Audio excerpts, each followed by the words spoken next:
Record on this computer. There we go. Hey, good morning, Bob. How are you? Morning, how are you? I'm doing well, thank you. Doing well. Trying to figure out why my camera's not working. It's always something. And I don't know, we had 3 or 4 people last week. This is our second coffee Klatsch. Cheers and good morning, everyone. And so Anna is in the hot seat today. And Anna is one of my favorite people, period. She's also incredibly knowledgeable she's a CPA. You can tell me how much I messed this up. Anna is a practicing CPA rather than a recovering CPA, but her real forte in my mind and in this community is not only her mastery of the numbers, but her ability to help business owners prepare for an exit. She is a uber ninja exit planner and has led clients through, I mean, Anna, we can talk about it, but hey, there you are. Good morning, Bob. Morning. So we'll see who else. Here we go. We got Jack Heil. Excellent. Good morning. Good morning, Jack. Okay, this is already going better than last week, Jack, because now we have video. We are recording, and here we are. So last week we tried a new piece of technology, and that we had a great conversation, but we weren't able to record it. So good morning. So Anna, welcome. And welcome to the community, by the way. Anna just joined. I'll be giving you a shout out later today. And so Bob had joined the community several weeks ago. Bob's up in Wisconsin. Jack is really deeply involved in the community. Jack's in North Carolina. And Jack is trying to recover CPA. So you guys have that in common. Anna is an unrepentant CPA, but a terrific exit planner. Hey, Anna, George, Jack know each other? No. Go ahead, Bob. I'm actually a CPA wannabe, so. Well, there we go. We've got the three stages of CPE or the CPAs, the CPA and then wannabe. You've got guys like me who's like, I just bring me my reports, please.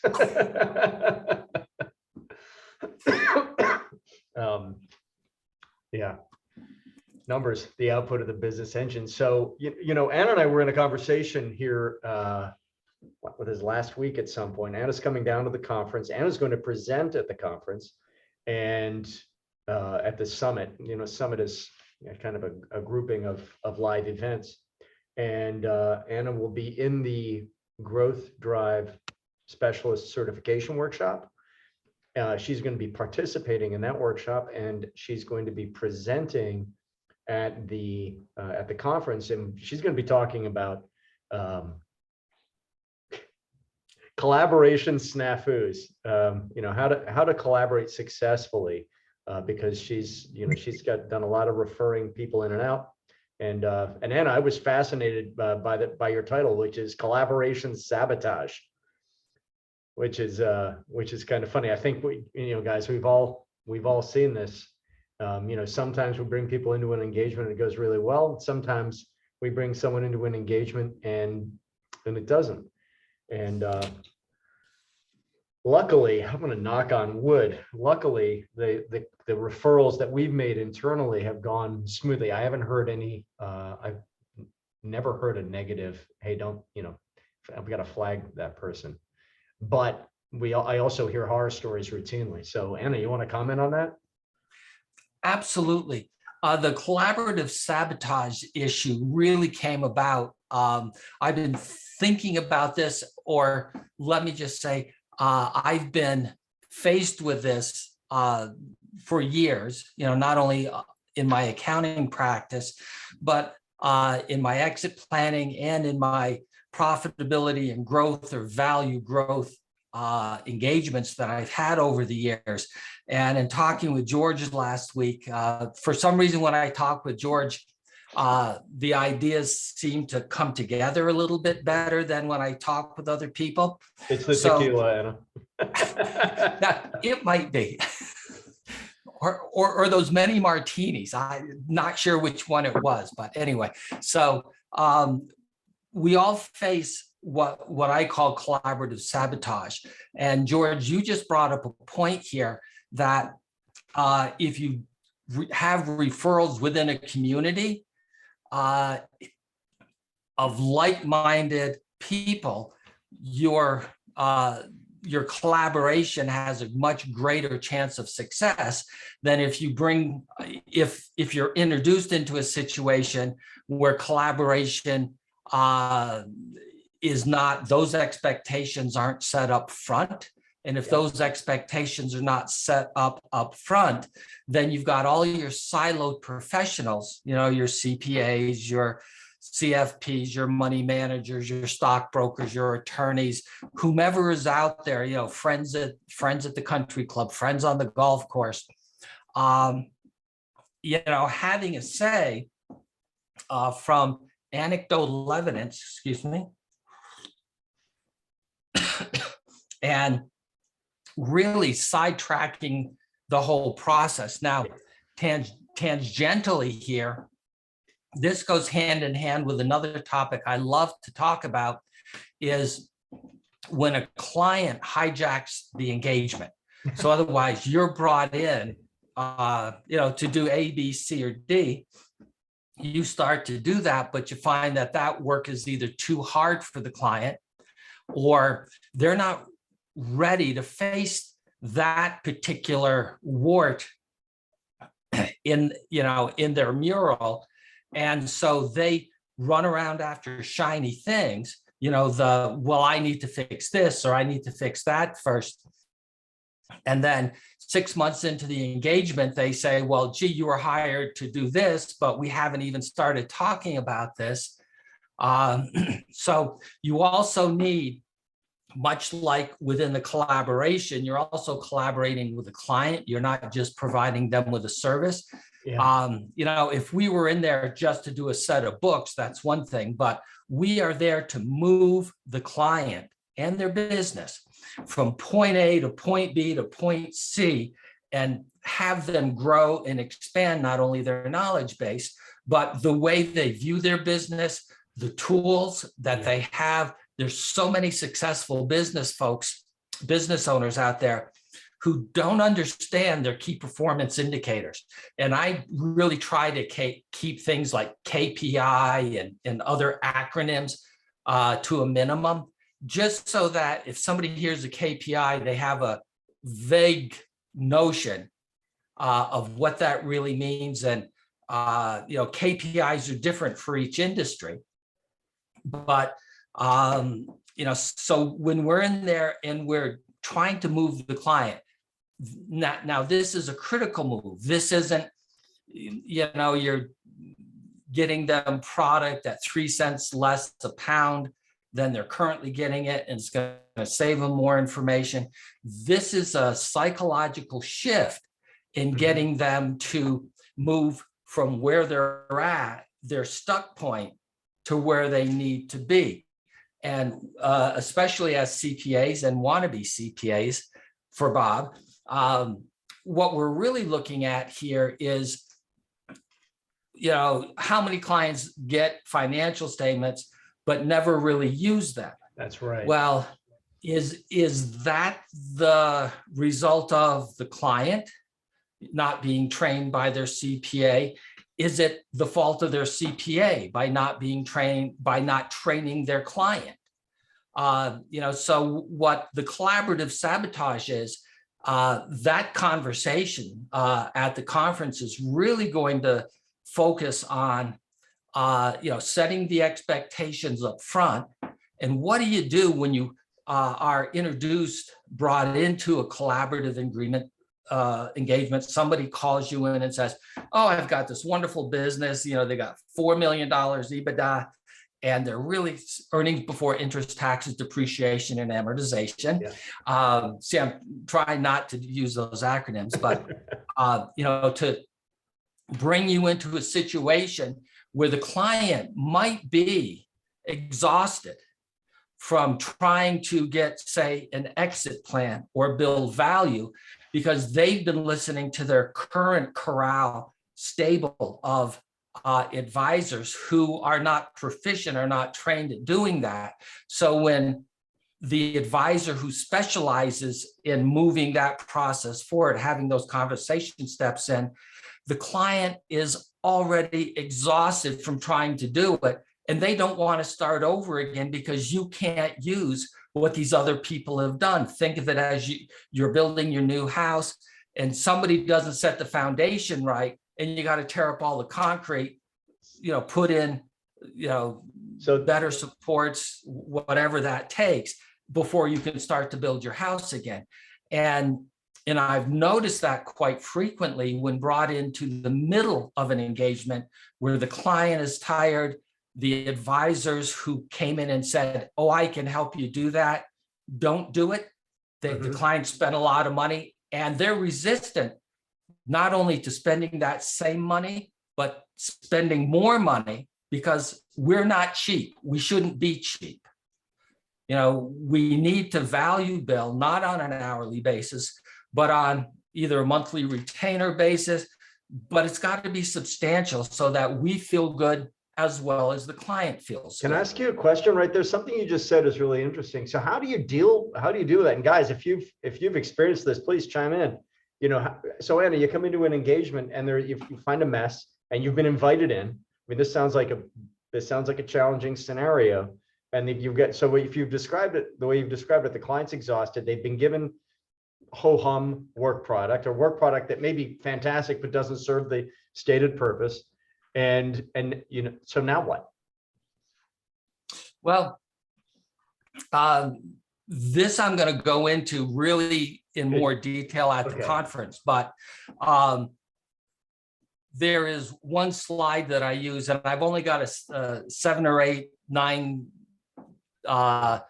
sheet PowerPoint deck for the conference because there's going to be a lot of discussion there. But one of the big issues when you walk into the middle of the mess, the first conversation is going to be with the advisor that brings you in. You listen to what they say, and they say, well, I've already done that here. Let me give you my work product on that. Oftentimes, and George, I think you just said it best, they deliver a stunning package, 3 inches of paper, almost a full ream. And then, but it doesn't do what they ask them to do. And so you have to sit down with the advisor and say, this is the path forward. And we're always looking for that path forward. I don't point fingers at other advisors to the client, to the ultimate client. But you need to have that come to Jesus meeting with the advisor that brought you in and say, this work product is great, but that's not the work product I need to move forward. And they'll say, but I've already charged the client for this. Exactly, right? And then, then what we need to do is we need to reset the expectations. And part of resetting those expectations really come into the form of, is there an actual written plan of what needs to be accomplished? It seems really basic, and people who have discussions with a client that they've known for 5 or 10 or 20 years, they know almost intuitively what that client wants and needs, but until you put it on paper, have the client sign off on it, it doesn't become real for the client. Then the next step is getting all of the other advisors, the key people within that project. And, again, CPAs, attorneys, financial planners, whomever are those people whispering into the client's ear and influencing their decision, you need to have a meeting with all of those. And this is within all phases of this type of engagement. So you get everybody on the same page, because if one case that I had last year was with a manufacturing company, a small specialty manufacturing company. And their marching orders to their CPA for 20 years, two brothers own this company, was, I hate the freaking government. See, I almost said another word, George, so I'm cleaning this up. It is being recorded. I hate the government. I don't want to give them a penny more than I have to. I want you to keep my taxes as low as possible, use whatever strategy, right, left, or center, to reduce my taxes. So that's what the accountant did, but they drove the client, and I wouldn't say this to their accountant nor the other advisor who had me come in and look at this company.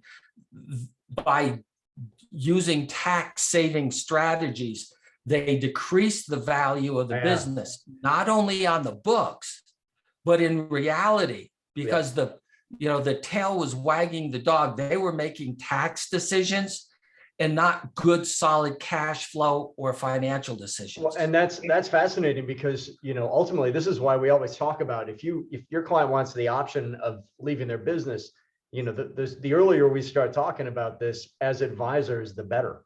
And it's tough because every client's going to leave their business one way or the other, right? But we hear this all the time, that people, for tax purposes, are running their life through their business, but when they go to sell it, we need to get involved in ad backs, et cetera. Jack, Bob, have you guys, what have been your experiences collaborating with other professionals inside an engagement? Good, bad? Just listening to Anna, she's preaching to the choir to me. This is what I've been saying all along, that tax planning can be counterintuitive. And most people are, I call it being aware of conventional wisdom. And conventional wisdom may say you should drive taxes down. But in fact, when you look at people that manage their businesses by driving their taxes down, they do exactly what Anna is saying. They decrease the value of the business and they lose sight of that. And I think a part of it is just sort of like retirement as well, where people will say, oh, I'm going to take a tax deduction for my 401k. That's a great thing. But then in retirement, when you're opening up these RMDs, where they got a deduction for, say, 1, they're now paying income tax on 3. And, it's counterintuitive, but very few people can look out into the future or want to look out into the future when they're trying to get this immediate gratification. But no, Anna, I'm on board 100% with what you're saying. I've been trying to fight that. And, a lot of times I will say 9 and 10 CPAs will tell you something differently than I'm about to tell you, but we should be here focusing on value rather than a tax savings. And I say, look at the tax rates alone.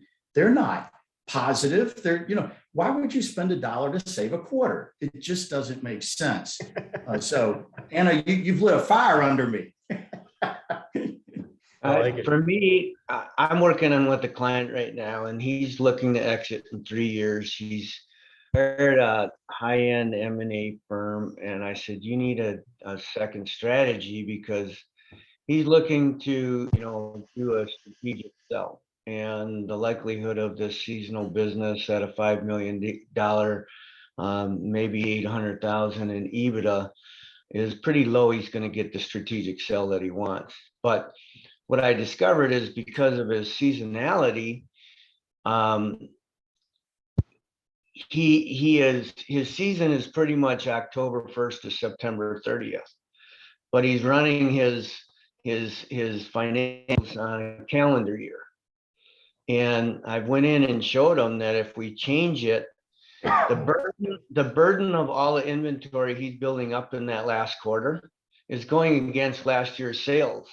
So we're looking at, 2021, and it goes back beyond that. But 2021, his EBITDA goes up $300,000 if he changes his fiscal year. That's interesting. Burden. Well, at a 3 to 5x multiplier, you're talking $1 million to $1.5 million that he can gain in value without having, you can get fancy with that, but we all know private equity and M&A, they don't like that. Right? They don't want you to have to finagle stuff. They want it real clean. And so we're looking to change that. Now, granted, that's going to add a tax burden to them, right? because his tax burden is gonna go up. And I told him it's his decision. You can pay 100,000 more in taxes a year. But you're gonna get $1 to $1.5 million in the sale of your business. Yeah, so we'd Yeah. have to be 50 And I agree years. with you on, for me, I tried to get local CPA firms, that's why I'm a wannabe, to start helping companies to the level that they need to. They like doing their taxes, they like minimizing taxes, and they like to hand them their financial statements, but they don't help them understand what their financial statements are saying. Yeah. It's Yeah. just I use that I show people what their financials are really telling them, how they're running their business. So the one question I have for you, Anna, is you talked about retainers, and I'm just moving into that. I'm curious how you determine the retainer that you come up with. Is it based on they're going to get so many meetings with you or so many hours? And I get the value part, that I get. We do have to price it in the value because they're hiring us for our expertise and our experiences and our knowledge. But how do you sell that to your clients? Well, this is a long conversation, but let me boil this down. And I think you're hitting upon some really key drivers here, Bob, in that when we look at, all right, well, CPAs have that historical dollars for hours worked. And, sometimes we get value added, for doing tax planning, but I've gotten away from that model. And if the client's a pain in the ass, I charge them more. All right. Yeah.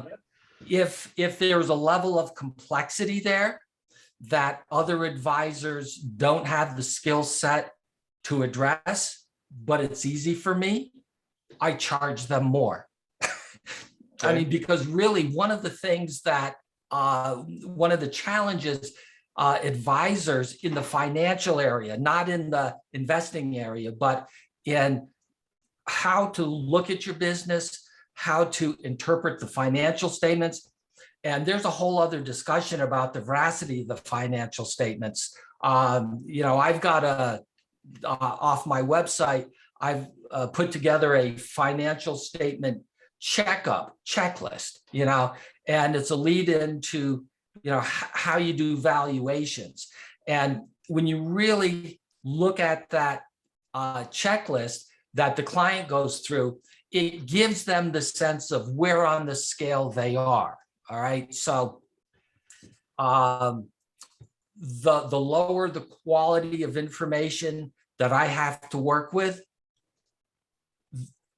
the more I'm going to have to work. So the price goes up. For instance, if the client has internal accounting records done by a bookkeeper and they're done on the cash basis, and like you said, fiscal year ends really do drive a lot of what looks like in a set of financials. So if the financials need to be recast, reset, brought up, whatever, if we can, to full accrual so that we have an actual set of financials we can make decisions on, that increases the value of the work because there's things I'm going to have to control. Now, I didn't say I'm going to bring those financial statements up to snuff. The client is going to pay somebody else to bring their financials up to snuff. And Anna, you just hit on something that I'd love to make sure we hit down in Charleston. Well, you just hit on how fabulous is your definition of the role, right? You're like, and that is not my role. My role is X, and getting that financial information is not included in the $5,000 a month that you're paying me, because that $5,000 bought you this, and this. It doesn't buy, recasting those financials. And clients will be like, well, wait a second, what am I buying for $5,000 a month? Can you guys, any or all of you want to comment on that? Running into that roadblock, if you do. Well, I definitely I think we all run into it because you said it, George, right? They want to know exactly what they're getting, and getting them to understand that they're bringing somebody in that can coach them to grow and improve their business and help them set up their transition. That's, there's a lot of approaches, and I've taken many approaches, but they're always looking for something that they can, really get their hands around. And so scoping it correctly has been important, and really getting them to understand that, we're not the way I come across is I'm not the expert. Okay. I'm the guy that keeps all your experts and the glue behind that, right? Because Love I'm that. in, Yeah, Bob. yeah, I'm a growth and value advisor, but I'm also an exit planner like Anna is, right? And so I help them with their wealth manager. I help them with their insurance guy, their business attorney, their estate attorney, all of them, right? So I just make it real clear to them that I'm here to give them overall guidance, but we're going to have to utilize their key advisors who are the experts in it. Even though, when it comes, I struggle, I can't find, and nothing against CPAs, right? So sorry for you guys who are CPAs, right? For some reason, they found their niche, and it's really in doing the financials and the tax. It's not really helping them understand how their business is run, at least from what I've seen. And it blows my mind that every company I look at their financials, they're laid out different.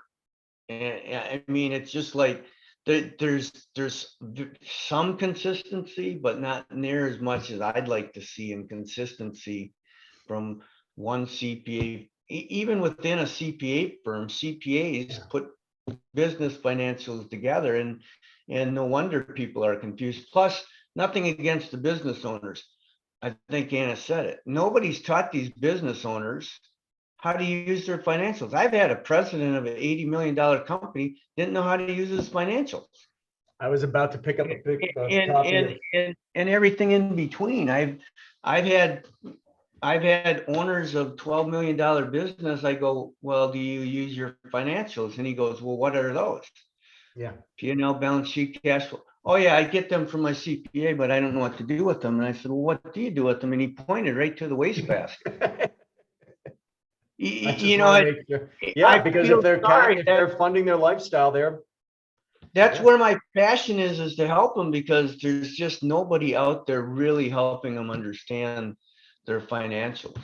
And not that they don't need help in all the other areas, but that is, don't you guys all agree the financials is the basics of your business? It's the foundation that you have. There's a great book from Harvard, from HBR, Bob, called Financial Intelligence. It's written by Berman and Knight, K-N-I-T. Yeah, I have it. You have it? It's fantastic. I think I would recommend that the beginning of every engagement, you hand that to the client, say, please at least read chapter 1, because it's an easy read. And pretty soon you're going through it going, shoot, I probably should have known this. I have another one that I also use. It's by John Tracy. And it's called How to Read Your Financial Reports. Okay, cool. I'll check it out. That one's a really good one too. And it really gets into the nuts and bolts of details of it. Cool. That's super, Bob. And I have the recording, so I can go back and get that.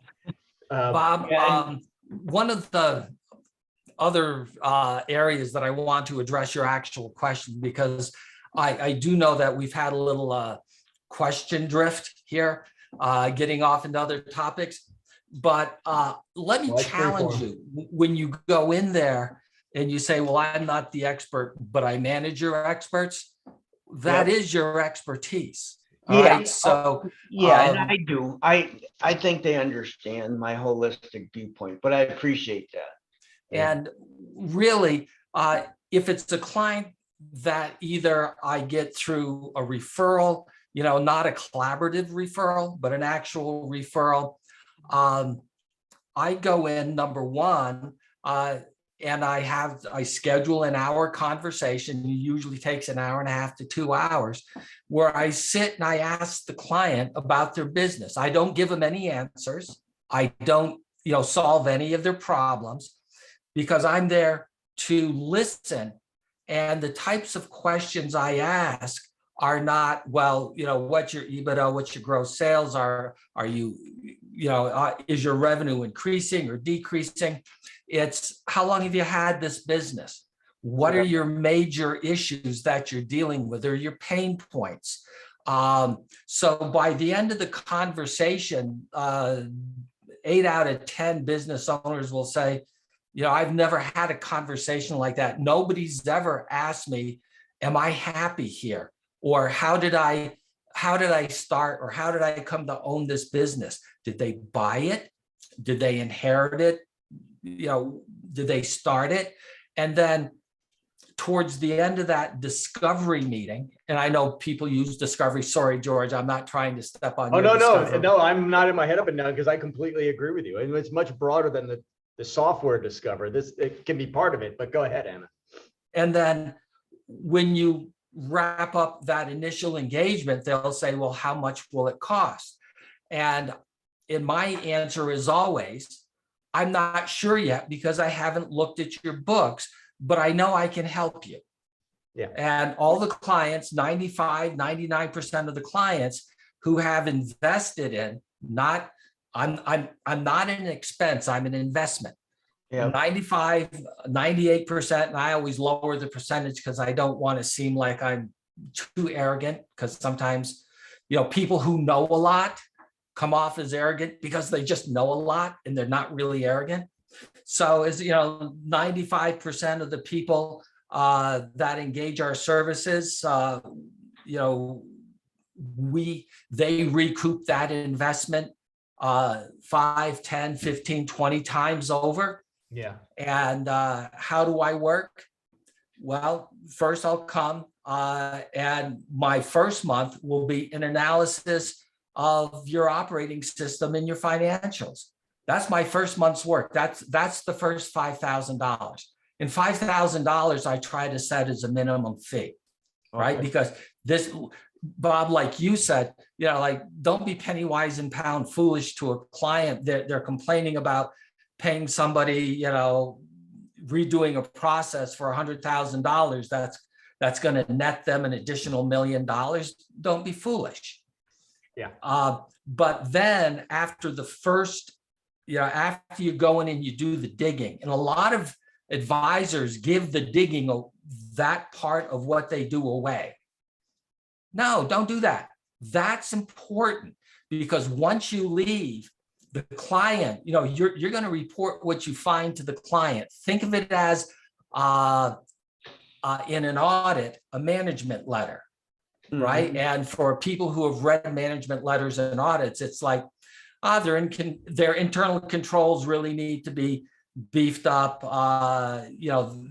They don't have cross checks. Nobody's cross trained. There's a weakness here. In essence, it's a kind of management letter to the owner. And then you strategize from there. At your second meeting, a month later, 2 weeks, 3 weeks, however long it takes you to do that. And you say, here's the areas that I found. And then using Georgia's software, because there is going to be some analysis in here. And I not only use Georgia's software, I've got, some valuation softwares that I use externally. It's all right. Now, if we're going to do this, here's the areas that you need to address. And you have an engagement map in Excel. Their new version of Excel, the latest update, does have some pretty nice engagement maps if you've never, or project mapping if you've never seen it. And it's like you've got 12 months. It's like month 1 we work on this, and then it blends into month 2 and month 3. And what it is that you're the band leader. You're not the person on the drums, and you're not the person on the horns. You're not the person with the violin. You're the leader up there, and these other people are all their experts in the field. And Bob, you were alluding to this earlier, but really, then it's, this is how we proceed. And I'm not sure if this is just what I do. I haven't seen any other advisor do it. these are your other advisors that you're going to need to call in. You're going to have to pay them. I don't pay them. You pay them. They work for you. So these are the other advisors. So if your financial statements need restating, and that's what needs to happen before I can do step number 2, then let's call in your CPA. Let's go meet them together or have a Zoom call and say, this is why we're doing this. So you set yourself up as the expert controlling the process. And then as the process moves forward, at the end of 3 months, I always say, at the end of, well, in the engagement letter, at the end of 3 months, let's sit down and have a discussion. That $5,000 a month or $10,000 a month, whatever it is, you know, you're really engaging with me and your team's engaging with me on this. I'm going to lower it from 5 to 4. Or, holy crap, everybody's fighting me. I feel like a salmon swimming upstream to die, you know, lay my eggs and die. It's going up to 8. Yeah.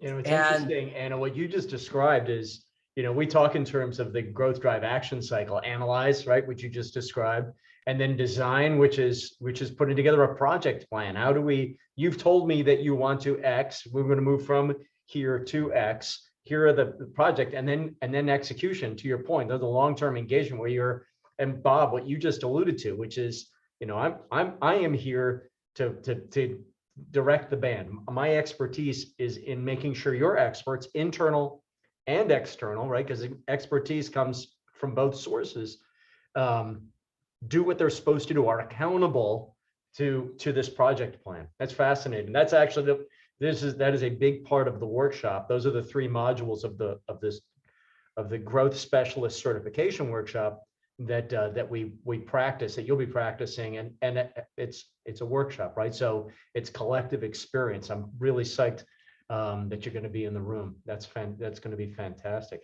Hey guys, you know, we've run a 20-minute conversation to 40 minutes. I can stay on for a couple more. I actually have a 10:15. Anybody want to make some, this is going to be a great conversation in Charleston, and we can have a follow-up coffee Klatsch. You know, we do these every week, right? I'd love to keep this conversation because we morphed into fees and a lot of really meaty topics.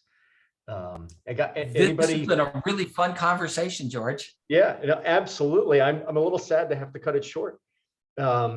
Anybody want to, you know, something we do in our peer groups that I think is really valuable is to take key takeaways, and I'd love to get key, you know, hear the key takeaways that each of you guys have from this conversation. Maybe start with you, Jack. I'm just going to go clockwise in my Hollywood squares here. Well, I've got a whole page of notes. So Anna, I want to thank you, and Bob, I want to thank you too for the comments that you made. They've been very enlightening to me. So grateful for that. George, I love this. These are powerful conversations. I'm grateful for you keeping them going. Yeah, I'm thrilled as well. You can probably see in my body, I'm like bouncing on the balls of my feet. Thank you, Jack. And and thanks for participating, right? And we do this every Tuesday. Awesome. Bob, how about you? Key takeaway? Well, number one, you know, I missed last week and would have loved to make it. It's going to go set in my, is it always going to be the same time every Tuesday now? Normally it is at 8:30 a.m. Eastern. Now I'm happy to move it to 9:30 a.m. like we did this morning. We did because, you know, having Anna get out of bed, we were joking she'd be in her curlers at 6:30 in the morning. I don't have a dog in the fight. 8:30, 9:30. You guys, I think 9:30 works good for the people towards the west. I think that would be fair for them. great. Personally, I'll move the standing time. Yeah, and if we can just have a set time, I'll definitely attend them. You know, let's face it, if we get, you know, if it gets too big, then, you know, it's going to be hard for everybody to have a good conversation. And you start getting 15 to 20 of us. This is great with 4, probably be okay with 8 or 10, like any other council, right? Yep. You know, Anna made a really good comment, which is my biggest takeaway. And so just so you guys know, I was 27 years in industry and then 9 years consulting for another firm. And now I'm doing my own as of last August. And things are really starting to take off. for me right now. But the thing I said when I broke away was that I don't want to work with another client that won't hand me their financials. And I still struggle to get them, but I love your approach, Ann, where when they say, what's this going to cost me? I can say something of the effect that I don't know yet, until I see your financials. I know how, your financials tell the story, because the struggle for me is I can help a company way more if I understand their financials. Yeah, absolutely. And it puts you in a position to say, listen, you're going to get a 10x, 20x return on here's what it's going to cost. And based on what I've seen so far, you're going to get about a 10 times return on your investment in this project, because they're not investing. I mean, they're investing in us, but they're investing in the project. That's killer. Thanks, Bob. Anna, key takeaways from the conversation? Well, my key takeaway here is that, number one, I love that, both Jack and Bob are involved in this industry, and that I'm not the only one that faces these, stubbing my toe, 3 or 4 times, I was going to say a week, but a day, and moving this conversation forward. And I'm really looking forward to having more of these conversations, so I can start to learn more and have greater understanding of what I do, because that's what I get when I'm in a group like this. I understand what I do better. That is my big takeaway from today. It's funny because you have half a dozen slides. I think the conversation we're going to have down in Charleston is going to be a really rich one. And I'd love to, Anna, parachute in. I mean, anyone's welcome. And we'll set this at 9:30 every week. Guys, I hate to do it, but I have a meeting in 1 minute. And so I got to cut this short, but we can pick it up next week. You can pick it up anytime in the community, right? So listen, thanks to each of you. I really appreciate your time. And this was a really fun conversation. We'll see you next week. Thank you, George. It was Take wonderful. care. Nice to meet. Awesome. Thanks, guys. Have a great Bye. day.